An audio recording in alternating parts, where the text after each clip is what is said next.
하나님 말씀 봅니다. 하나님 말씀 요한복음 1장 15절에서 17절까지 보겠습니다.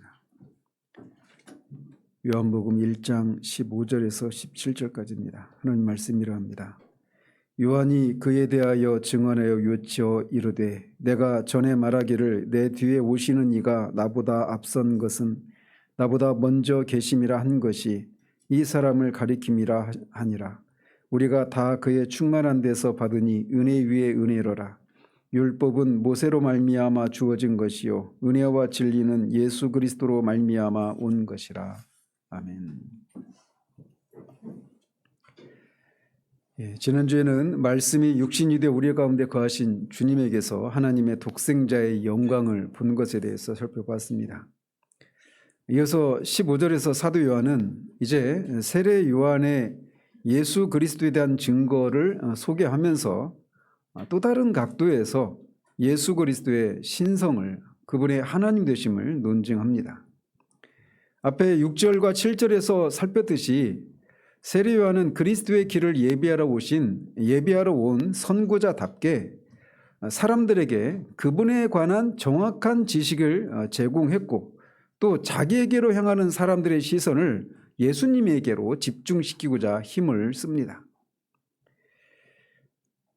인간적으로 생각해 보면 세례 요한은 그 당시 유대 사회에서 정말 이가 그리스도인가 선지자인가 모세가 말했던 그 선지자인가 또 그리스도인가라고 그렇게 물을 정도로 이스라엘 백성들의 그런 온전한 그런 관심을 받는 그런 사역을 감당하고 있었습니다.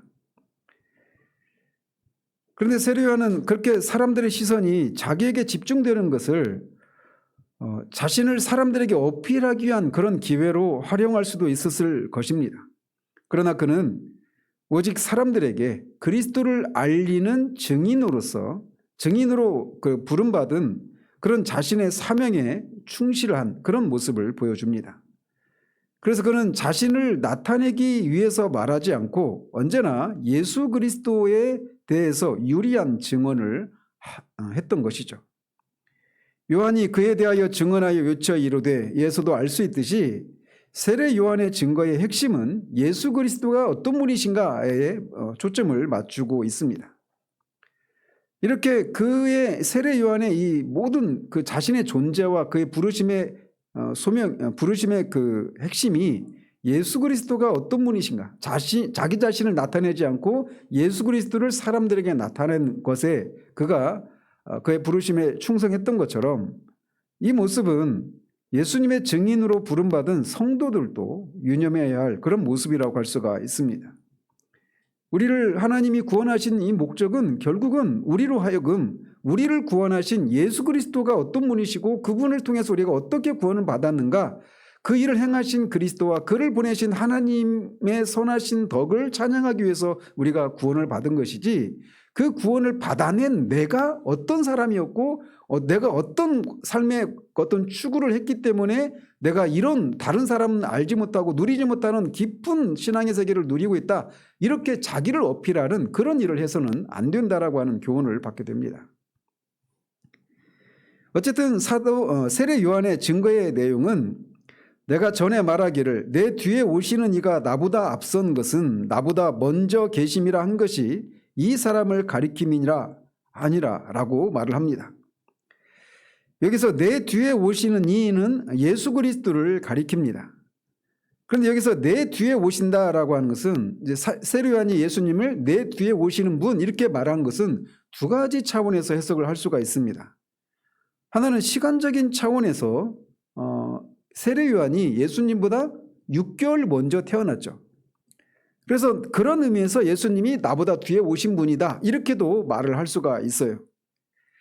또 다른 측면에서 보자면 세례 요한이 이렇게 공적인 사역을 하는 데 있어서도 예수님보다 세례 요한이 앞섰죠. 그래서 세례 요한에 비하면 예수님이 뒤에 오시는 분이라고 할 수가 있는 것입니다.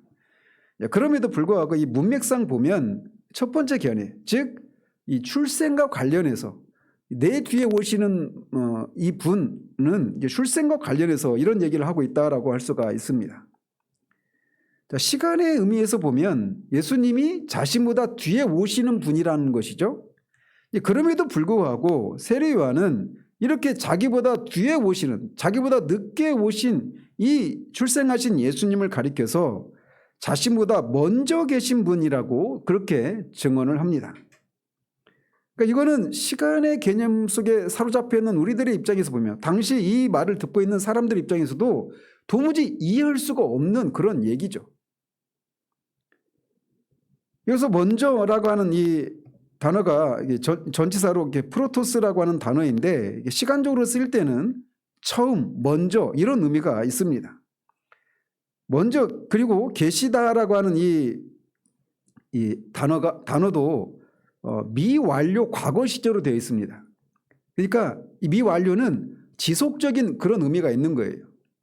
그래서 이게 지금 먼저 계시다 이 말은 세례 요한이 출생하기 훨씬 전부터 예수님이 과거부터 계속해서 존재하셨던 분이다, 이렇게 말을 하고 있는 겁니다. 거듭 말씀드리지만 분명히 예수님이 세례 요한보다 6개월 뒤에 태어나셨는데 그 예수님을 가리켜서 세례 요한이 나보다 훨씬 이전부터 계속해서 존재하셨던 분이다, 이렇게 말을 하고 있는 거예요. 그러니까 이거는 이 1차적으로 이 말을 듣고 있는 유대인들 뿐만 아니라 우리들에게도 이것은 잘 납득이 되지 않는 것이죠. 그래서 이 말을 통해서 예수님은 세례 요한보다 늦게 출생하신 분이시지만 세례 요한보다 훨씬 전에, 아니 세계와 만물이 창조되기 전부터, 영원부터 선지하셨던 분이라고 하는 것을 말해주고 있는 겁니다. 이것은 세례 요한이 예수님에 대해서 증언하는 것일 뿐만 아니라 뒤에서도 보는 것처럼 예수님 자신도 자신에 대해서 그렇게 말씀하십니다. 뒤에 8장에 보면 예수님이 유대인들에게 말씀하시기를 아브라함이 나기 전부터 내가 있느니라 라고 말씀하셔요. 뒤에서 살피겠지만 내가 있느니라, 있었다라고 말하지 않고 있느니라, 현재 시제. 이거는 하나님이 나는 스스로 있는 자니라 라고 말씀하실 때 그 말과 똑같습니다. 그래서 예수님 자신이 이렇게 아브라함이 있기 전에, 그러니까 아브라함과 예수님 사이에는 한 2200년 또는 2100년 정도의 그 시간 차이가 납니다. 그런데 이 유대인의 조상인 아브라함이 있기 전부터도 나는 있는 그런 존재다라고 말씀하시면서 자신이 아브라함보다 앞섰을 뿐만 아니라 하나님과 같은 그런 분이라고 하는 것을 말해주고 있는 거예요. 당연히 이 말의 의미를 제대로 캐치했던 유대인들은 이 말을 듣자 예수님을 죽이려고 하죠. 돌로 치려고 합니다. 이 말은 그들에게는 네가 지금 하나님이란 말이냐, 이렇게 들렸기 때문에 그렇단 말이에요. 여기서 우리는 먼저 이렇게 예수님이 자신보다 뒤에 오시는 분이지만 자신보다 먼저 계신 분이다라고 한 이 세례 요한의 증거를 통해서 다시 한번 예수님은 영원 전부터 선지하셨던 분이라고 하는 것을 이 세례 요한의 입을 통해서 다시 한번 고백을 하고 있는 것입니다.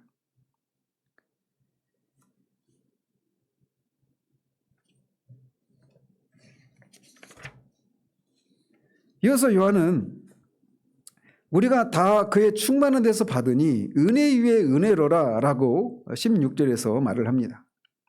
이 말은 성도인 우리가 누리게 되는 모든 은혜의 원천이 그리스도의 충만함으로부터 나온다라고 하는 것을 고백하고 있는 것입니다. 그리스도는 은혜와 진리가 결코 마르지 않는 샘과 같아서 우리가 삶을 살아가면서 겪게 되는 모든 영적인 기갈을 해갈시켜 주시는 그런 원천이 되신다라고 하는 것을 말해주고 있는 겁니다. 이 세상에 있는 어떤 샘도 비가 오지 않고 가뭄이 있게 되면 그 샘이 마르죠. 그리고 그 샘으로부터 마시려고 하는 사람들이 너무나 많아도 그 샘은 그 사람들을 충족시켜 줄 수가 없습니다.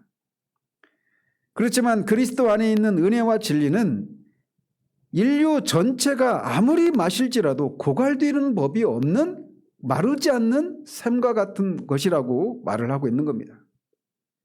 한번 생각을 해보십시오. 예수님 이전부터 그리고 예수님 이후로 신약 교회가 2000년이 지속되는데 얼마나 많은 사람들이 예수 그리스도 안에 있는 은혜와 진리의 그 샘물을 마시고 생명을 얻게 되는 일이 일어났을까요?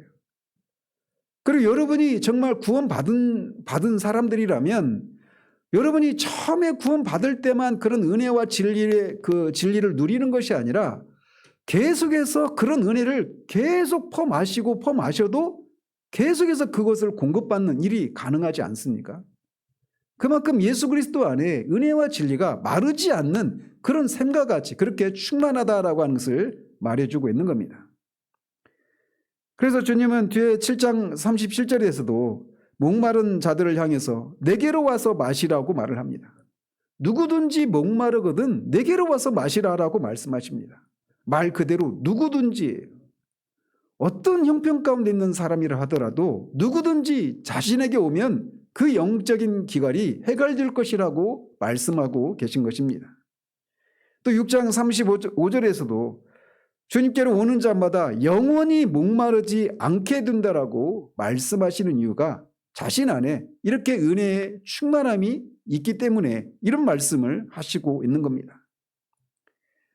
세상을 우리가 삶을 살아가면 살아갈수록 나이가 들어가면 들어갈수록 우리 안에 무엇인가 알 수 없는 그 영혼의 어떤 빈잔이 있다라고 하는 것을 거듭거듭 확인하게 됩니다. 정말 오히려 연세가 많은 분들을 보면 예수님 밖에 있는 사람들이 심지어는 예수님 안에 있는 사람들도 종종 그런 것들을 느끼죠. 정말 열심을 다해서 인생을 살아왔는데 갑자기 그 인생을 이제 마쳐야 될 그런 때가 다가오면 그 시점에서 말할 수 없는 그런 어떤 영혼의 그런 목마름과 헛됨과 공허함들, 허무함들 이런 것들이 밀려오는 것을 보게 됩니다. 내가 지금까지 자식들을 위해서 남편을 위해서 아내를 위해서 이렇게 애쓰고 노력을 했는데 지금 나한테 남은 게 뭔가? 이 낡은 몸과 그리고 아무것도 남은 게 없고 심지어 그런 것들이 누릴 수 있는 어떤 그런 물질적인 것들 이런 것들이 있다 하더라도 그것들을 통해서는 충족되지 않는 그 영혼의 깊은 곳에서부터 오는 그런 허무함들, 공허함들, 목마름들 이런 것들을 느끼기 마련이에요. 이렇게 세상에 있는 모든 사람들은 이 세상에 있는 그 어떤 것들로부터도 도무지 채워질 수 없는 영혼의 빈잔이 있습니다. 그것은 그 빈잔은 오직 예수님 안에 있는 충만한 것들로만 채워질 수가 있는 겁니다.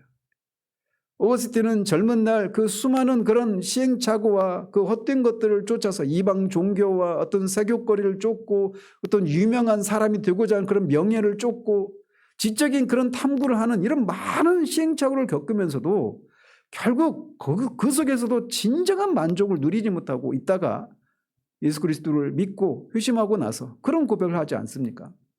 아버지여 당신을 위해서 우리를 지으셨나이다. 우리가 당신의 품에 안기기 전까지는 우리 영혼에 참다운 만족이란 없습니다. 아버지여 당신의 품으로 내가 날아가나이다. 인간에게는 그렇게 하나님의 형상으로 지음을 받은 존재이기 때문에 인간이 그 하나님 안에서만 예수 그리스도 안에서만 채워질 수 있는 그것이 있다라는 것을 우리가 알아야 하는 것이죠. 따라서 자기 인생 속에서 예수님을 받아들이지 않은 사람들은 결코 완전한 만족을 누릴 수가 없습니다. 예수 그리스도 안에는 우리 인생에서 필요한 그 모든 것들을 충족시켜 줄 수 있는 그런 충만함이 은혜와 진리가 충만하게 그 안에 있습니다. 특별히 요한은 우리가 다 그리스도 안에서 충만함을 받는다라고 말해서 그리스도에게로 달려가는 모든 사람이 그로부터 다함이 없는 충만함을 누리게 된다라고 말을 하고 있습니다. 우리에게 주어지는 하늘에 속한 모든 신령한 복은 모두 다 그리스도로부터 옵니다. 이것은 우리가 처음 예수를 믿을 때만 누리게 되는 것이 아니라 구원받은 이후의 삶을 살아가는 내내 여전히 이것이 우리에게 적용되는 원리인 거예요. 그런 면에서 여러분들이 구원받은 분들이라 하더라도 여러분들이 현재 여러분들의 영혼의 상태를 들여다보시기를 바라요. 내가 옛날에는 그런 은혜를 누렸는데 지금은 내가 그런 것이 없다. 그렇다면 그것은 지금 여러분의 영혼이 지금 정상적인 상태가 아니라고 하는 것을 말해주는 거예요. 그리스도 예수 안에 있는 은혜와 진리의 충만함이 다했기 때문에 내가 그런 충만함을 누리지 못하는 게 아니란 말입니다. 문제는 우리에게 있는 거예요. 이어서 17절은 우리말 성경은 이게 번역을 생략했지만 17절은 왜냐하면 이렇게 시작을 합니다. 즉 율법은 모세로 말미암아 주어진 것이요 은혜와 진리는 예수 그리스도로 말미암아 온 것이라 이렇게만 번역됐는데 17절은 왜냐하면 율법은 모세로 말미암아 주어진 것이요 이렇게 시작한단 말이에요. 그 얘기는 뭐냐? 17절은 16절에서 우리가 다 그 안에서 은혜를 받으니 은혜 위에 은혜로라. 우리가 다 그의 충만한 데서 받으니 은혜 위에 은혜로라 이렇게 말했던 이유를 17절에서 말해주고 있는 겁니다. 왜 우리가 다 그의 충만해서 받고 은혜 위에 은혜라고 말할 수 있느냐? 그것은 왜냐하면 율법은 모세로 말미암아 주어진 것이고 은혜와 진리는 예수 그리스도로 말미암아 온 것이기 때문이다. 이렇게 말을 하고 있는 거예요. 여기 17절이 이 17절의 이 17절이 굉장히 중요한 구절인데 그것에 비해서 이 17절은 많이 주목을 받지 못하는 구절 중에 하나라고도 할 수가 있습니다. 17절에서는 영원하신 말씀이신 하나님의 아들 주 예수 그리스도가 율법의 측면에서 무슨 일을 해주셨는가를 말해주고 있는 구절입니다. 예수 그리스도께서 율법과 우리와의 관계에서 우리가 율법과의 관계 가운데 있는데 그런 관계에서 예수 그리스도가 무슨 일을 해주셨는가를 말해주고 있는 거예요. 따라서 우리와 율법과의 관계에서 예수 그리스도가 무슨 일을 하셨는가를 알지 못하면 우리는 구원받은 자들만이 누릴 수 있는 생명과 기쁨과 평강과 그런 감사와 찬양으로 충만한 삶을 살 수가 없습니다. 그런데 바로 17절이 바로 그 내용을 다루고 있는 거예요. 따라서 이 구절이 의미하는 것이 무엇인지를 이해하는 것은 매우 중요합니다. 그리스도인의 삶을, 그리스도인다운 삶을 살아가는 데 있어서 이 17절을 이해하는 것은 매우 중요해요. 율법은 모세로 말미암아 주어진 것이요 은혜와 진리는 예수 그리스도로 말미암아 온 것이라 이렇게 말을 합니다. 그래서 지금 요한은 무엇과 무엇을 대조하고 있습니까? 율법과 그리스도 예수 안에 있는 은혜를 대조하고 있는 거예요. 그런데 이 구절은 언뜻 보면 이 구절이 많은 사람들에게 많은 오해를 받고 있는 구절 중에 하나인데 그것 중에 하나가 무엇이냐면 사도 요한이 여기에서 율법을 은혜와 대조하면서 그 율법이 무가치한 것이라고 폄하하고 무시하고 있다. 이렇게 오해를 하는 사람들이 있습니다. 즉 이제 그리스도의 시대가 왔으니 율법의 시대는 끝났고 따라서 율법은 잊어버리고 무시해버려라 라고 그렇게 말하고 있다. 이렇게 오해하는 사람들이 있어요. 그래서 성경을 교회 역사를 그렇게 은혜 시대, 율법 시대, 은혜 시대 이렇게 시대로 구분하면서 마치 새로운 시대는 그전 시대로는 완전히 단절되어 있는 것처럼 그래서 새로운 시대 전에 있었던 것들은 다 이제 지나가 버린 것이고 지금 옛날만큼 그런 가치를 가지지 못했다라고 생각하는 사람들이 있단 말이에요. 근데 사도 요한이 지금 이렇게 율법과 은혜를 대조하는 것을 통해서 율법을 이제는 은혜 시대가 왔으니 율법은 이제 무가치하고 율법 시대는 끝났다라고 말하면서 율법을 폄하하고 있다. 이렇게 오해하는 사람이 있단 말이죠. 또 다른 오해가 있다라면 그것은 이렇게 사도 요한이 모세를 통해 주어진 율법과 그리스도로 말미암은 은혜를 대조하면서 은혜의 우월함을 강조하고 있는 것은 사실이에요. 그런데 어떤 사람들은 이 율법과 은혜와의 대조를 극단적으로 몰고 가서 어떻게까지 얘기하느냐? 모세로 말미암아 주신 율법에는 은혜와 진리가 없다. 이렇게 얘기를 하는 겁니다. 오직 예수 그리스도 안에만 은혜와 진리가 있다. 이거를 사도 요한이 말하고 있다. 이렇게 오해를 하는 사람들이 있어요.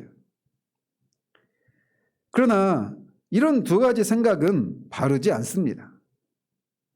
율법은 신약의 성도에게는 무가치한 것이 아닙니다. 신약의 성도는 이제 은혜 시대를 살고 있는 신약의 성도들은 율법은 잊어버려도 될 이런 것이라고 생각해서는 안 돼요. 뿐만 아니라 율법에는 은혜와 진리가 전혀 없다 이렇게 생각해서도 안 되는 것입니다. 왜냐하면 두 가지 이유가 있는데, 하나는 이 율법을 우리가 무시하지 말아야 될 첫 번째 이유가 있다라면, 이 율법은 모세를 통해 주어진 것이지만 이 율법이 사람으로부터 나온 것이 아니라 하나님으로부터 나온 것이기 때문에 이 율법은 무시해서는 안 되는 것입니다. 우리가 출애굽기나 신명기에서 우리가 살펴서 알 수 있듯이 율법은 하나님께서 시내 산으로 모세를 부르셔서 그 모세를 통해 이스라엘 백성들에게 주어진 거예요. 그래서 갈라디아서 3장에서는 그런즉 율법은 무엇이냐? 범법함으로 더하여진 것이라. 천사들을 통하여 한 중보자의 손으로 베푸신 것인데 약속하신 자손이 오시기까지 있을 것이라 라고 하는 말씀을 통해 하나님이 천사들을 통해서 모세의 손으로 베푸신 것이다 이렇게 말을 하고 있습니다. 이처럼 율법은 하나님이 주신 것이기 때문에 절대로 폄하하거나 무시하거나 잊혀져서는 안 되는 거예요. 이런 이유로 히브리서 기자는 2장 2절 3절에서 들은 말씀을, 즉 율법을 굳게 잡으라고 권면을 합니다. 천사들을 통하여 하신 말씀이 견고하게 되어 모든 범죄함과 순종하지 아니함이 공정한 보응을 받았거든 우리가 이같이 큰 구원을 등한히 여기면 어찌 그 보응을 피하리요. 히브리서 기자는 이렇게 율법이 하나님께서 천사들을 통해 주신 견고한 말씀이다 이렇게 묘사하고 있고 그것을 굳게 붙잡으라고 권면한단 말이에요. 마찬가지로 요한도 율법이 무가치한 것처럼 가볍게 말하거나 무시하려고 하는 의도로 이렇게 율법과 은혜를 대조하고 있는 것이 아닙니다. 율법은 하나님으로부터 나온 것이기 때문에 신약의 성도들도 여전히 율법을 무시하거나 가볍게 생각해서는 안 되는 거예요. 뿐만 아니라 율법에도 은혜와 진리의 요소가 들어있기 때문에 율법을 무가치하게 생각해서는 안 되는 것입니다.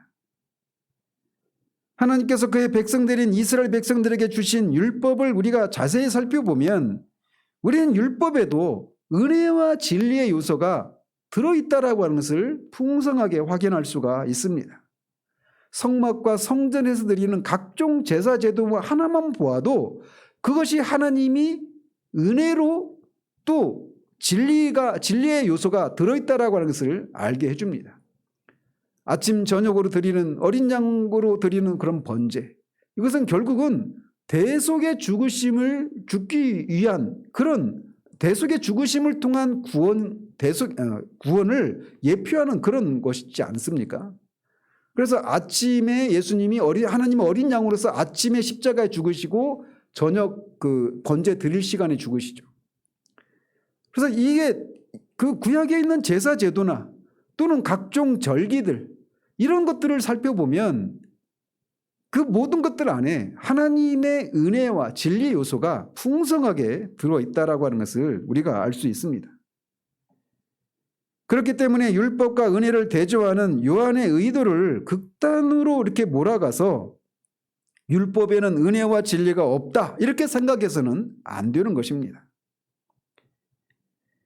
요한이 율법과 은혜를 대조하고 있는 궁극적인 이유는 세상에 오신 유일한 구세주 우리 주 예수 그리스도의 탁월함과 위대함과 영광과 온전한 충만함을 강조하기 위해서예요.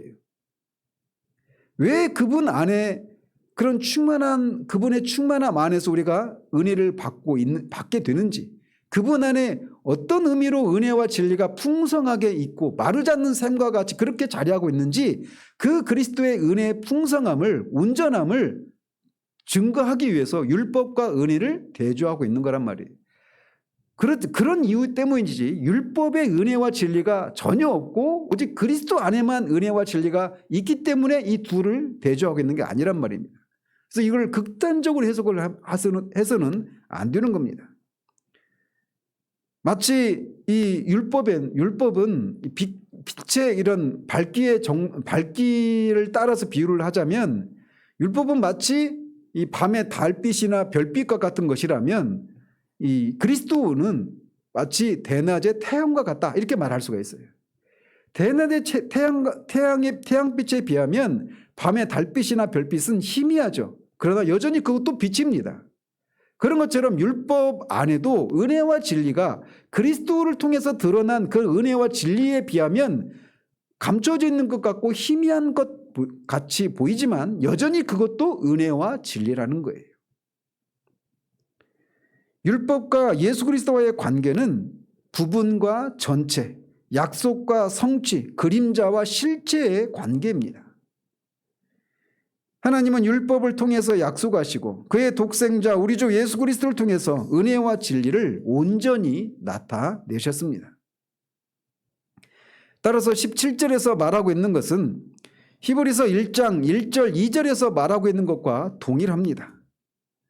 히브리서 1장 1절 2절에 옛적의 선지자들을 통하여 여러 부분과 여러 모양으로 우리 조상들에게 말씀하신 하나님이 이 모든 날 마지막에는 아들을 통하여 우리에게 말씀하셨으니 라고 말을 합니다. 즉 하나님이 마지막 날에, 즉 종말은 이제 예수님이 오신 때부터가 종말의 시작입니다. 그리고 다시 오실 때가 종말이 끝이에요. 그래서 이미 우리는 종말 시대를 살고 있는 겁니다. 그런데 이 마지막 날에 예수님이 아들을 통해서 완전하게 단번에 그렇게 말씀하셨지만 그 전까지는 아무런 말씀하시지 않은 것이 아니라는 겁니다. 선지자를 통해서 여러 모양과 여러 부분으로 말씀하셨다라는 거예요. 하나님이 말씀하셨다라고 하는 것 그 자체로 이미 은혜입니다. 그 자체가. 우리가 뭐 기사나 이런 것들에 그런 얘기 하지 않습니까? 그 악풀보다 무풀이 더 무섭다, 그런 얘기 하죠. 그러니까 그것과 비교할 수 없지만 하나님이 우리에게 말씀하신다라는, 하나님이 말씀하실 때는 우리에게 어떤 약속도 말씀하시지만 하나님의 말씀에 따라 살지 못하는 자들을 향한 심판을 예언하시기도 하시잖아요. 그런 면에서 말씀을 드리는 겁니다. 그래서 하나님이 그렇게 선지자를 통해서 끊임없이 여러 모양으로 말씀하셨다라고 하는 그 자체가, 하나님이 말씀하시는 하나님이라고 하는 그 자체가 이미 은혜인 것입니다. 하나님이 우리에게 말씀하시지 않는 것 같이 두려운 일이 없는 거예요. 하나님이 말씀하셔서 하나님이 어떤 분이시고 우리가 누구이고 우리가 왜 이런 모양이 되었고 이런 상태에서 벗어날 수 있는 길이 무엇인가를 말씀해 주시지 않는다면 우리는 그냥 죄의 비참한 가운데 그렇게 왜 우리가 이런 처지에 있게 됐는지도 알지 못하고, 앞에서도 말씀드린 것처럼 왜 인생이 이렇게 결국은 열심을 내서 살았는데 왜 내 안에는 이 어떤 것으로도 만족할 수 없는 이런 허무함이, 공허함이 자리하게 되었을까? 이 원인도 알지 못한 채 그것을 어떻게 하면 만족시킬 수 있을지 모른 채 이렇게 하면 좀 만족될까, 저렇게 하면 만족될까 하면서 헛된 것을 쫓아 살다가 결국은 어떤 만족도 누리지 못하고 죽고 영원한 심판을 받게 되었단 말이에요. 그런데 하나님이 그냥 그대로 침묵하고 계신 것이 아니라 계속해서 말씀해 오셨다는 겁니다. 선지자들을 통해서 이렇게 여러 모양으로 부분적으로 말씀하신 거예요. 그리고 그 종들을 보내셔서 그렇게 말씀하실 때 그 종들이 끊임없이 그 말씀을 받지 않는 사람들에게 핍박을 받고 죽기까지 하는 이런 일이 계속되어 왔음에도 불구하고 하나님이 포기하지 않으시고 계속해서 당신의 종들을 보내시는 그 일, 그 자체가 이미 은혜인 겁니다. 그리고 마지막 날에 아들을 보내셔서 온전하게 단번에 그렇게 말씀을 하셨다. 그 자체가 이미 은혜인 거예요. 영원히 이렇게 옛적에는 율법을 통해서 말씀하셨지만 마지막에는 아들 안에서 단번에 영원히 온전하게 말씀하셨습니다. 그럼에도 불구하고 옛적에 말씀하신 것을 무시해서는 안 된다라는 것입니다.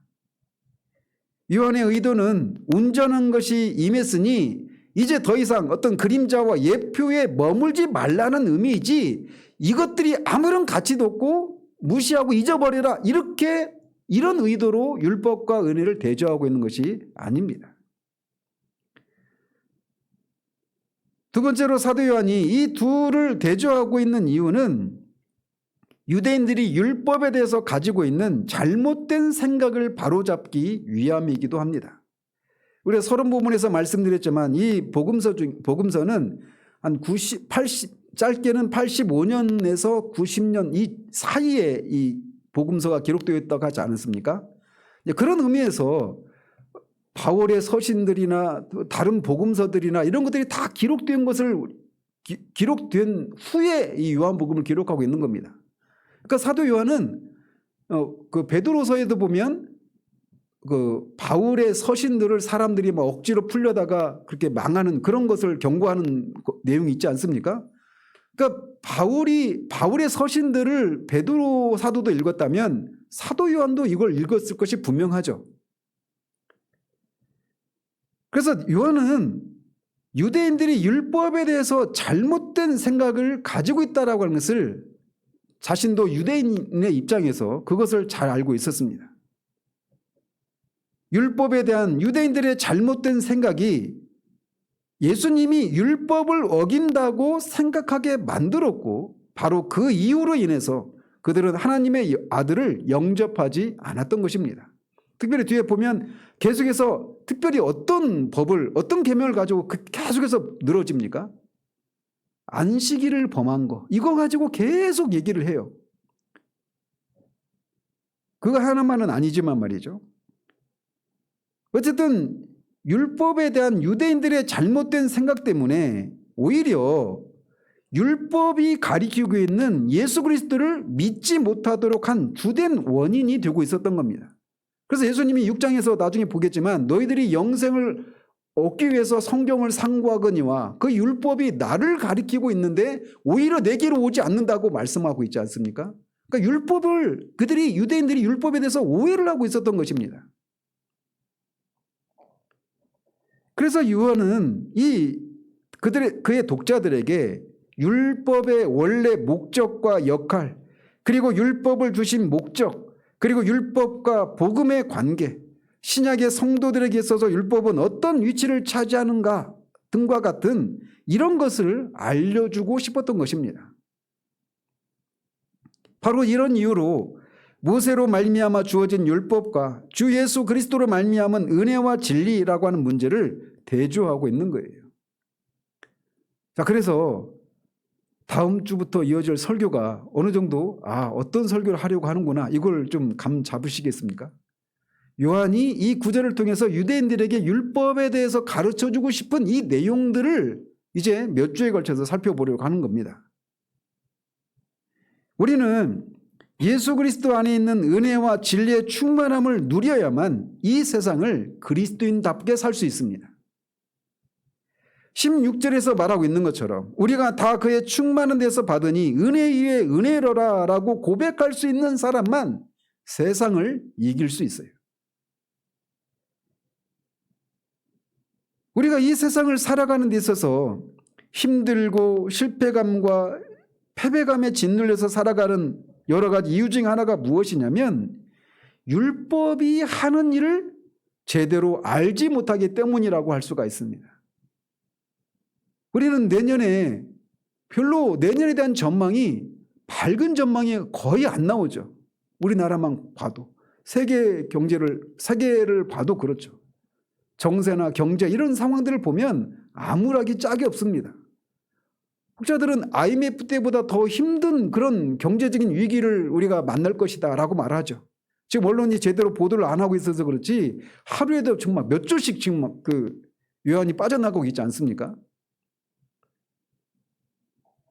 그래서 들려오는 소문은 우리에게 정말 불안한 그런 미래를 그렇게 우리가 예견하게 만들어요. 그런 속에서, 그런 세상 속에서 우리가 그 속에서도 구원받은 자로서의 그런 구원받은 자들만 누릴 수 있는 그런 기쁨과 평안, 이거를 누릴 수 있는 비결 중에 하나가 무엇이냐면 그리스도께서 율법과 관련해서 무슨 일을 하셨는가라고 하는 것을 아는 것에서 그런 삶을 이길 수 있는 힘이 거기서 나온다라는 말입니다.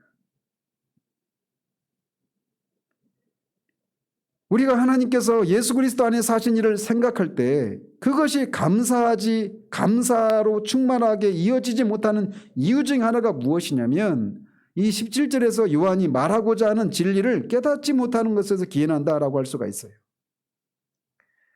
따라서 저는 다음 몇 주 동안 이런 내용을 종합적으로 다룰 생각입니다. 율법과 관련해서 오늘 이제 그 중에 하나인데 율법과 관련해서 우리는 크게 두 가지 방향에서 오해를 합니다.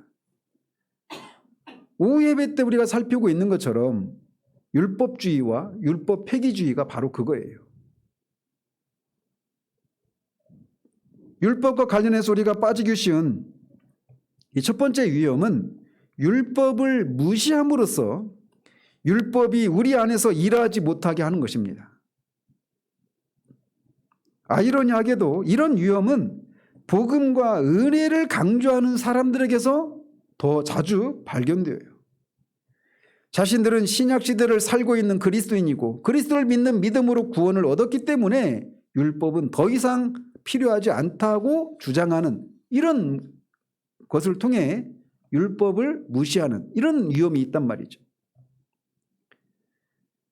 그들의 생각은 은혜가 율법을 폐기시킨다라고 하는 생각을 가지고 그런 생각을 하는 것입니다. 그렇지만 하나님은 율법을 폐하려고 은혜를 주신 것이 아닙니다. 은혜의 사도인 바울은 로마서 3장 31절에서 그런즉 우리가 믿음으로 말미암아 율법을 파기하느냐?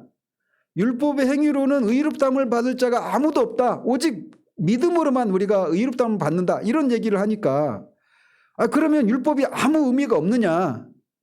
우리가 믿음으로 말미암아 율법을 파기하느냐? 이런 질문을 스스로 하고 답하기를 그럴 수 없느니라.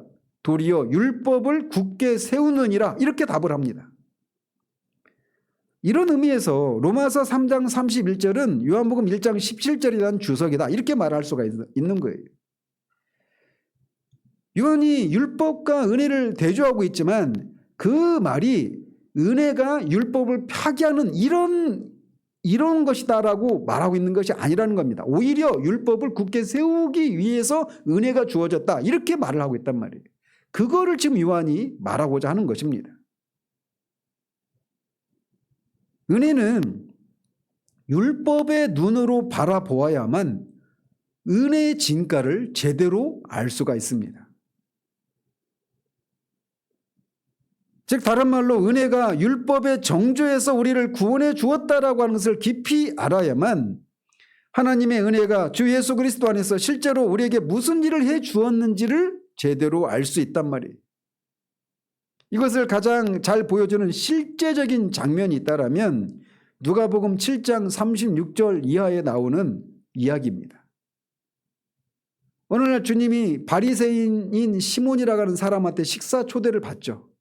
그래서 그 집에 들어가서 식사를 하고 있는데 그 동네에서 유명한 그런 한 여인이, 죄인으로 알려진 한 여인이 식사 자리까지 와서 향유로 주님의 발에 향유를 붓고 눈물로 발을 씻기고 머리카락으로 그 발을 씻깁니다. 그러자 그 여인을 바라보았던 그 주인인 시몬이 마음속으로 이 사람이 선지자라면 이 여자가 어떤 여자인지 알 것이고 자신의 몸에 손대지 못하게 할 텐데 라고 하는 생각을 했어요. 그러자 모든 것을 감찰하신 신성을 가지신 예수님이 시몬에게 빚 탕감을 받은 사람 두 사람의 얘기를 합니다. 500데나리온 빚진 사람이 있고 50데나리온의 빚을 진 사람이 있는데 둘 다 갚을 능력이 없어서 탕감을 받았다. 그렇다면 네 생각에는 누가 더 주인, 그 탕감해준 주인을 사랑하겠느냐 하니까 더 많이 탕감받은 사람이 그렇게 하겠죠. 이거 당연하지 않습니까? 그렇게 답을 하자 주님은 시몬을 가르치기를 많이 사함을 받은 사람이 많이 사랑한다는 교훈을 베푸시면서 이 여인이 많이 사함을 받았기 때문에 자신을 많이 사랑해서 이런 행동을 했다라고 말을 하고 있는 거예요. 이 여자는 주님의 말씀은 결국 죄 사함의 필요성을 깨닫는 일이 얼마나 중요한가를 가르치고 있는 겁니다.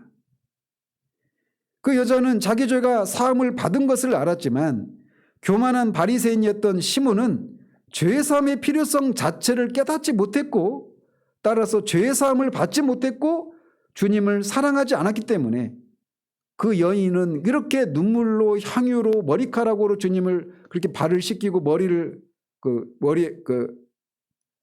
씻기고 그렇게 하는 이런 극진한 그런 대우를 했지만 시몬은 발 씻을 물도 주지 않고 머리에 감람류도 바르지 않는 이런 손님 대접을 소홀히 했다라고 말씀하시는 겁니다.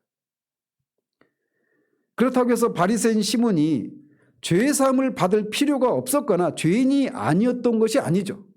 그도 여전히 죄인이었습니다. 도덕적인 면에서 보자면 이 여자가 더 큰 죄인이라고 할 수 있을지 모르지만 영적인 측면에서 보면 이 바리새인은 영적인 교만이라고 하는 더 큰 죄를 지은 더 큰 죄인이라고 할 수가 있는 거예요. 마치 누가복음 18장에 나오는 그 주님이 예화를 드셨던 이 성전에 올라갔던 바리새인과 세리 중에 바리새인에 해당되는 사람이 바로 시몬이었던 겁니다. 그래서 그 사건을 통해서 주님이 말씀하시고자 하셨던 이 핵심은 문제는 자기 죄를 깨닫지 못하는 데 있다라는 것입니다. 사람들은 내가 자신들에게 무슨 일을 해주는지 모르기 때문에 나를 사랑하지 않는다 이렇게 말씀하고 있는 거예요. 그런 면에서 여러분들은 여러분 자신을 돌아볼 필요가 있습니다. 주님을 향한 여러분의 태도는 어떠합니까? 여러분은 주님을 사랑하십니까? 주님을 기뻐하십니까? 육신이 되어서 우리를 위해 십자가에 죽으신 말씀이신 주님을 얼마나 사랑하십니까?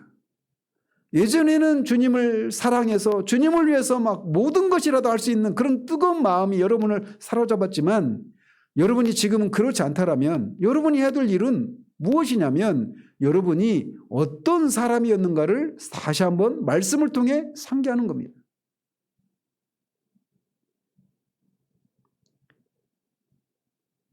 주님을 향한 사랑은 주님을 통해 받은 죄사함의 크기를 얼마나 알고 있느냐에 달려 있습니다.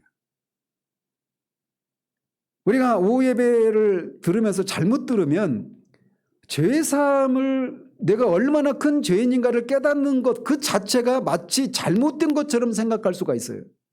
그러나 그 자체는 잘못된 게 아닙니다. 거기에서 머물러 버리는 것이 문제인 것입니다. 내가 정말 죄사함을 필요로 하는 그런 존재라고 하는 것을 깨달으면 그 사람에게 죄를 버리고 예수님 믿으라 이렇게 하는 것이 문제이지 죄사함이 필요한 존재라고 하는 것을 깨닫게 하는 이 작업은 그 자체가 문제가 있는 게 아니에요. 그런 죄사함의 필요를 알고 있는 사람들에게 해야 될 일을 하지 않는 것이 문제인 것이죠. 죄를 버리고 예수님을 믿으라고 하는 것 이것이 문제인 것이라는 거죠.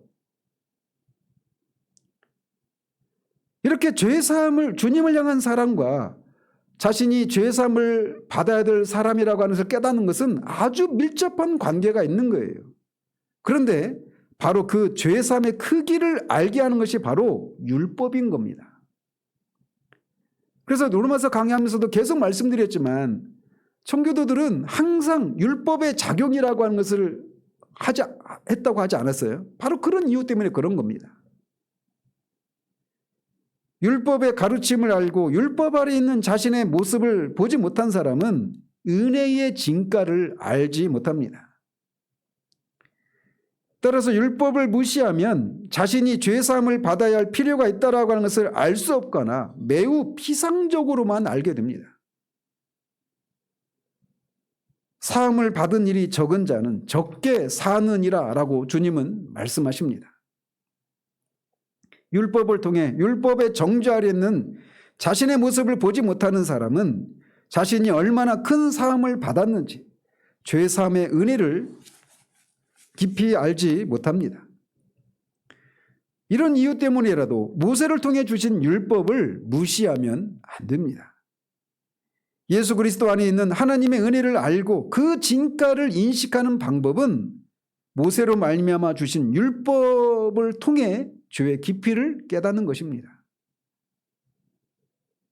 율법의 관점에서 우리 자신을 점검해 봐야 돼요.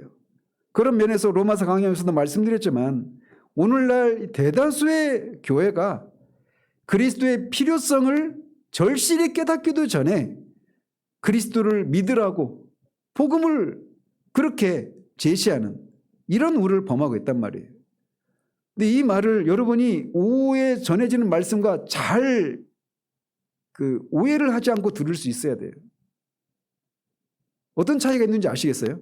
거듭 말씀드리지만 율법을 통해서 내가 죄사함을 필요로 하는 존재이구나.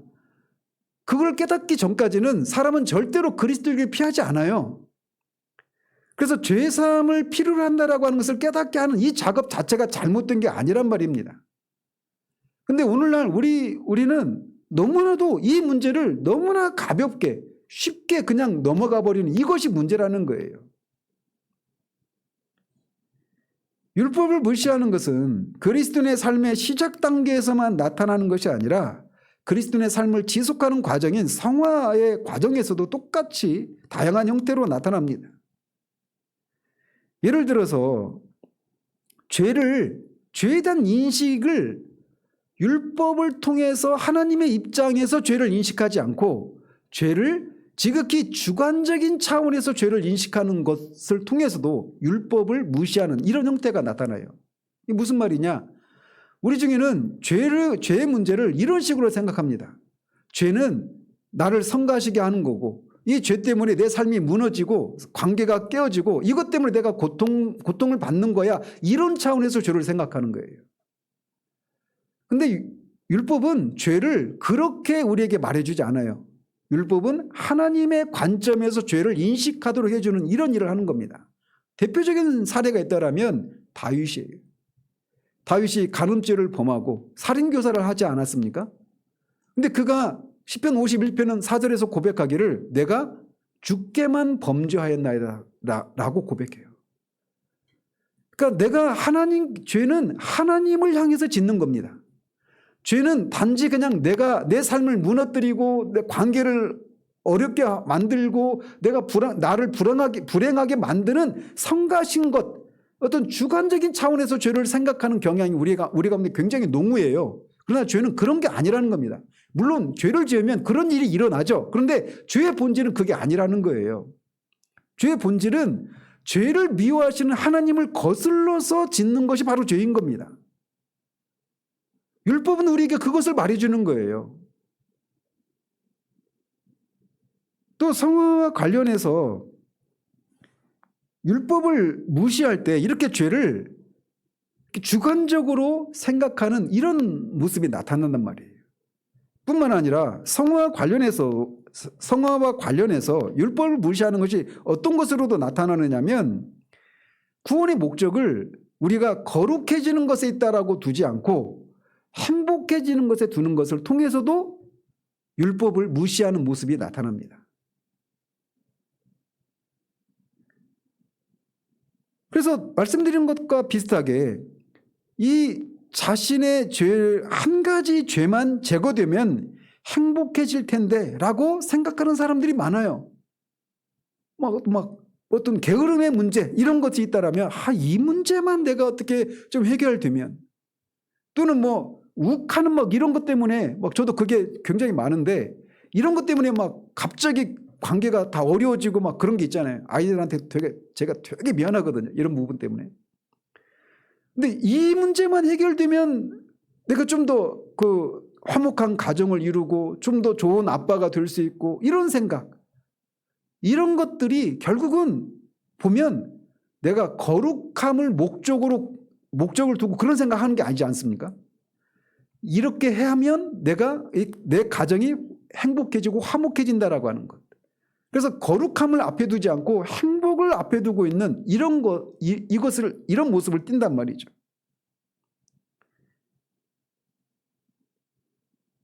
성화에 있어서 율법에 대한 이런 오해는 결국 율법을 전혀 인정하지 않는 율법 폐기론으로 나가게 됩니다.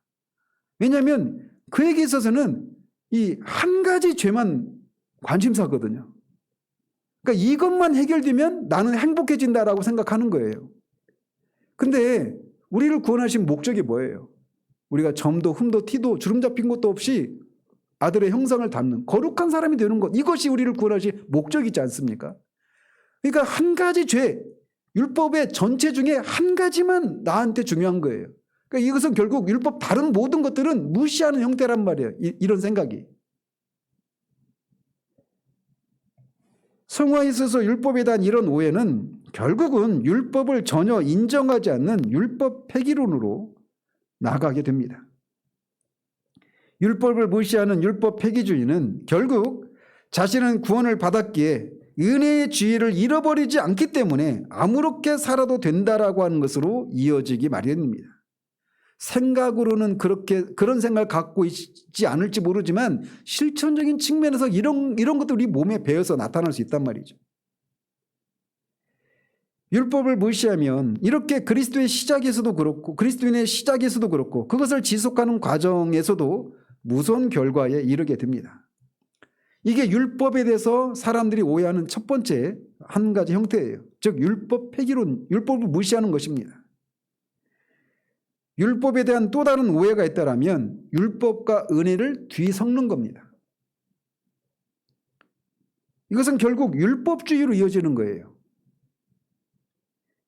율법 폐기주의가 은혜는 율법을 폐한다라고 하는 입장이라면 율법과 은혜를 뒤섞는 이것은 말 그대로 은혜와 율법을 뒤섞는 겁니다.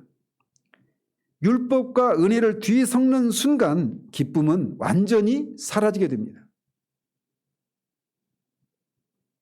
어떤 면에서 보자면 상대적인 측면에서 보자면 율법을 무시하는 것이 더 위험합니까? 율법의 은혜를 섞는 것이 위험합니까? 비교하는 것 자체가 좀 문제가 있긴 하지만 어떻게 보면 그래도 율법의 은혜의 율법을 뒤섞는 것이 상대적으로 나을 수도 있어요. 왜냐하면 율법을 무시하는 것은 완전히 거짓된 그런 기쁨과 거짓된 평안 가운데 거하는 것이 될 수 있기 때문에 그렇죠.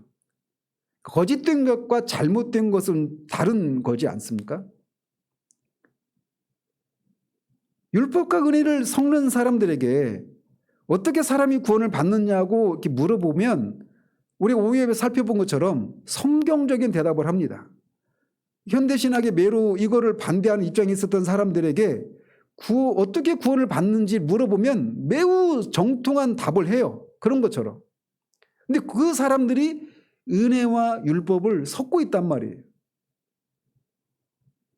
그래서 그들이 내놓는 대답은 오직 예수 그리스도와 그가 하신 일을 믿음으로만 우리가 하나님의 은혜로만 구원을 받는다라고 하는 바른 대답을 할 수 있어요.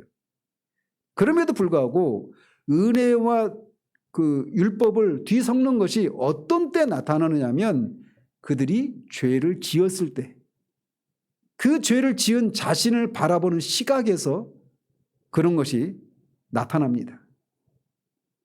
그들은 자신이 죄를 지었다는 이유로 그리고 그 죄를 지은 것이 계속해서 반복되고 나타나면 내가 정말 내가 구원을 받은 것이 맞을까라고 하는 의문을 갖습니다. 그러니까 구원을 받는 것을 그런 식으로 생각한다는 얘기는 구원을 받는 것을 어디에 두고 있는 거예요? 내가 무엇을 하고 안 하고에 두고 있는 거예요. 그러니까 그런 시각, 그런 생각 자체가 은혜와 율법을 뒤섞고 있는 거란 말이죠. 바로 그 생각이 율법과 은혜를 뒤섞는 겁니다. 그들은 은혜의 자리를 떠나서 율법 아래로 들어가 버린 거예요. 율법 아래로 들어가는 사람들을 돕는 것은 쉽지가 않습니다. 그리스도인은 그렇게 해서는 안 됩니다. 왜냐하면 그리스도인은 율법 아래 있지 않고 은혜 안에 있는 사람들이기 때문에 그렇습니다. 죄를 짓는 순간에라도 그런 여전히 은혜 아래 있는 사람이에요. 또 기도할 때도 이런 모습을 우리가 발견합니다. 말씀을 듣거나 말씀을 듣거나 그 설교를 듣거나 하고 자신을 돌아보면서 내가 이것밖에 안 되는구나. 자신의 형편없는 모습을 봅니다. 자신이 하나님 앞에 턱없이 부족한 그런 모습을 보고 부끄러운 자신의 모습을 발견해요. 그럴 때 기도의 자리에 나가서 하나님 아버지라고 부르며 하나님 앞에 그렇게 담대하게 나가지 못하는 경우들이 있지 않습니까? 그런 것도 역시 은혜의 율법을 섞고 있는 거예요. 우리가 다시금 율법 아래로 들어가고 있는 거란 말이에요. 또 다른 경우도 있는데 성화와 관련해서 흔히 발견되는 모습입니다. 어떤 모습으로 나타나느냐면 자신은 구원받은 그리스도인이라고 믿어요.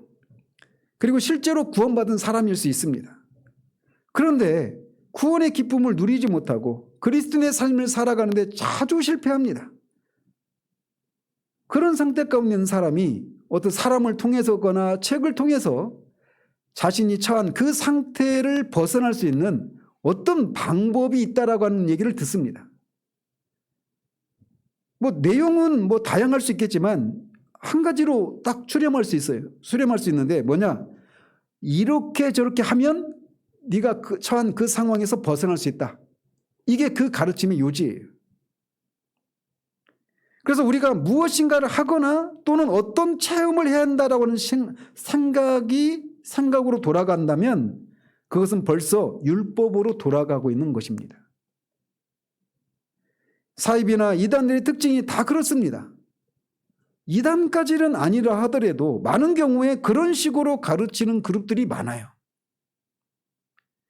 그들은 항상 그런 진실하게 그리스도인다운 삶을 살려고 하는 사람들의 그 진실한 마음에 그들이 처한 그 어떤 문제를 쉽게 해결할 수 있다라고 장담을 합니다. 어떤 한 가지만 하면 이 모든 것으로부터 해결될 수 있다. 지리멸렬하는 신자의 삶을 뛰어넘을 수 있다라고 하는 것이 그들의 가르침의 공통적인 요소예요. 그렇지만 이것만 하면 잘 될 것이다. 혹은 좀 더 열심을 내면 된다라고 하는 이런 식의 가르침은 율법으로 돌아가는 겁니다. 이 형태는 다양하게 나타날 수 있지만 본질적으로 그런 것들을 우리에게 말하고 있다면 그건 은혜의 율법을 뒤섞는 거예요. 갈라디아 교회가 바로 직면했던 것이 바로 그것이었습니다. 예수 그리스도를 믿음으로만 온전한 구원에 이르지 못한다라는 겁니다. 예수도 믿어야 되지만 할례를 포함한 그런 율법을 지켜야만 온전한 구원에 이른다라고 하는 거짓 선생들의 가르침, 이것이 은혜의 율법을 섞는 거예요. 그것에 대해서 사도는 그리스도께서 우리를 자유롭게 하려고 자유를 주셨으니 그러므로 굳건하게 서서 다시는 종의 멍에를 매지 말라라고 했습니다. 그리스도의 은혜, 그리스도를 믿는 믿음에 무언가를 첨가하려고 하는 순간 믿음을 훼손하고 믿음에서 떠나게 됩니다. 이 한 가지만 더하면 너는 온전히 거룩해질 것이다. 이 한 가지만 더하면 이런저런 복을 받을 것이다 라고 말하는 사람은 사도가 금지하고 있는 일을 하고 있는 겁니다. 이 한 가지를 하겠다, 이 한 가지 체험을 하겠다라고 말하는 순간 율법으로 돌아가게 되고 은혜와 율법을 뒤섞게 됩니다. 그런 사람은 계속해서 그 비참한 상태에서 벗어날 수가 없습니다. 율법주의의 망령에 사로잡히는 한 그는 결코 기쁨도 평강도 하나님 앞에서 누리는 자유함도 누리지 못하게 돼요. 끊임없이 자신이 무엇인가를 하는 것, 여기에만 매달리게 되는 겁니다. 제가 볼 때는 우리나라에 정말 제가 모든 교회를, 모든 그리스도인들을 다 만난 건 아니지만 이런 생각이 정말 너무나도 자연스럽게 그리스도인들 안에 자리하고 있어요. 그러니까 그리스도를 믿고 구원을 받았다라고 하는 그 기쁨, 거기서 누리는 그런 자유함과 감사, 찬양 이런 것이 다 처음에 예수를 믿었을 때 그때 잠깐 누리는 것으로만 추억으로만 남아있고 현재적으로 그 기쁨을, 그 감사와 찬양이 현재적으로 지속되지 못하는 모습을 띠는 이유 중에 하나가 바로 여기 있어요. 그래서 계속해서 이런저런 가르침을 쫓아다니면서 그 한 가지를 찾으려 하고 모든 문제를 해결해 줄 수 있는 영적인 로또, 이 한 방을 막 찾는 그런 어떤 가르침이나 체험을 추구하지만 그것은 율법 아래로 들어가는 것이기 때문에 그가 원하는 것을 결코 얻을 수가 없습니다. 우리의 충만함은 오직 주님에게서만 옵니다. 은혜와 율법을 뒤섞는 것은 율법을 무시하며 율법은 우리와 상관이 없다는 태도만큼이나 해롭고 어리석은 것입니다. 율법과 은혜와의 관계를 바르게 이해하지 않는 한 우리는 온전한 기쁨과 평강을 누리지 못해요. 그래서 다음 몇 주에 걸쳐서 율법의 역할과 율법을 주신 목적, 율법과 복음과의 관계, 신약의 성도들에게 있어서 율법은 어떤 위치를 차지하는지 이런 것들을 대략적으로 살펴보려고 합니다. 이런 것을 살피는 것을 통해 우리는 하나님의 아들 예수 그리스도 안에서 이루어진 일의 영광스러움을 알게 될 것입니다. 특별히 율법과 우리와의 관계 가운데서 그리스도가 하신 일의 이 영광을 우리가 확인할 수 있게 돼요. 율법과 관련해서 예수님이 무슨 일을 하셨는가를 알면 알수록 우리 안에는 그런 자유함이, 기쁨이, 그런 은혜를 주신 것에 대한 감사가 우리 가운데 넘쳐나게 됩니다.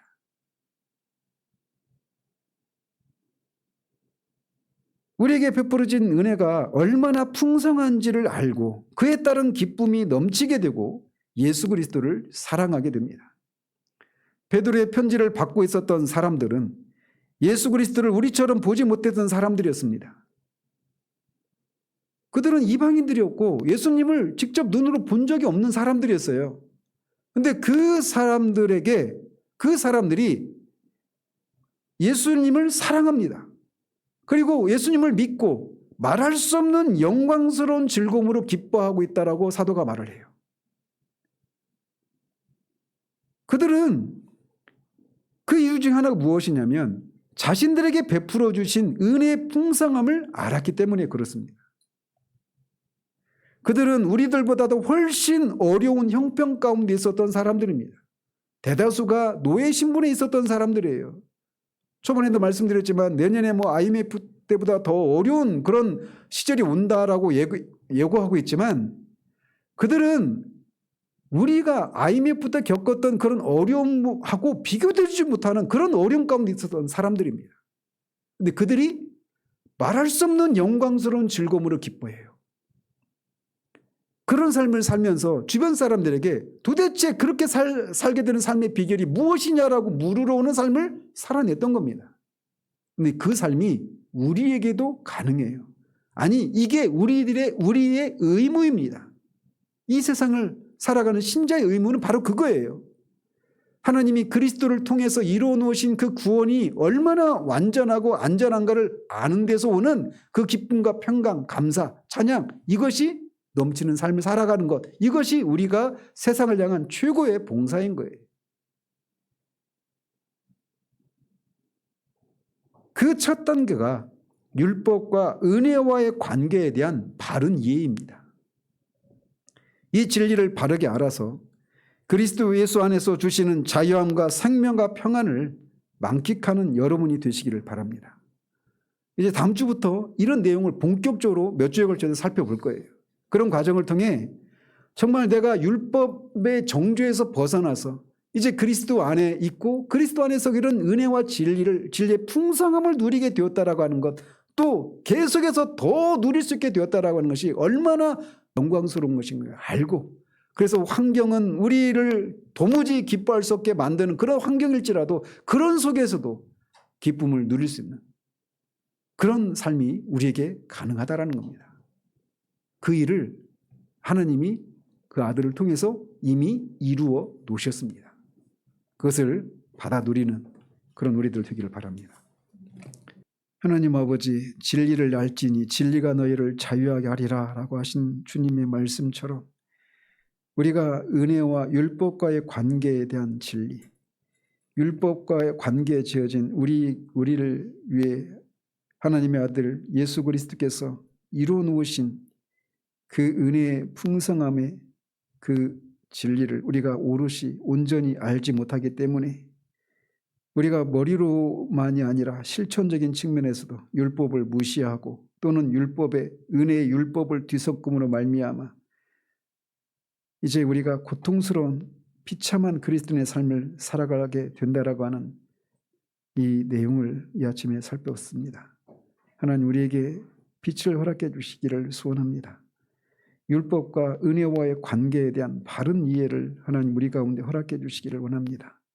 율법이 주어진 목적이 무엇인지, 율법이 하는 일이 무엇인지, 신약의 성도들에게 율법은 어떤 의미가 있는지, 율법과 복음과의 관계는 무엇인지, 그리스도께서 율법과의 관계 속에서 무슨 일을 하셨는지, 그 일의 효력은 어디까지인지 이 내용들을 우리가 하나님 아버지 밝히 알 수 있도록 도우셔서 하나님 정말 우리보다 훨씬 어려운 삶을 살았던 이 성도들이 정말 우리가 소망하는 말할 수 없는 영광스러운 즐거움으로 기뻐하는 그 삶을 우리들도 하나님 살아낼 수 있도록 도우시기를 원합니다.